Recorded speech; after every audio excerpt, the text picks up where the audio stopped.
На бюджэтную форму навучання паступілі сёлета больш за 30 тысяч абітурыентаў. Важным нюансам тут, аднак, сталася шырокае выкарыстанне мэтавых месцаў. Іх занялі амаль 9 тысячаў чалавек. Гэтыя студэнты будуць вучыцца за кошт сродкаў прадпрыемстваў, на якіх пазней будуць абавязаныя адпрацаваць размеркаванне. Целевые направления — это так называемая, если можно выразиться таким словом, обязаловка. Их спускают на школу, и хочешь не хочешь, ты должен дать колхозу целевиков. Редкий целевик мотивирован. Да, и действительно есть такие дети, есть, которые берут, которые понимают, что ему проще поступить по целевому, но это скорее единичные случаи.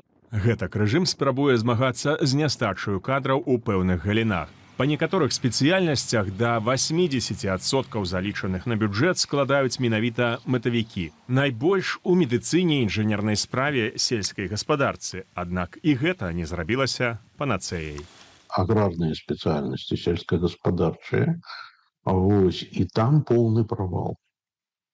То бок там мэтавы набор, ён не дал абсолютно нічога. З 36 вышэйшых навучальных устаноў, вось, якія прымалі на мэтавую форму навучання, толькі 12 выканалі план.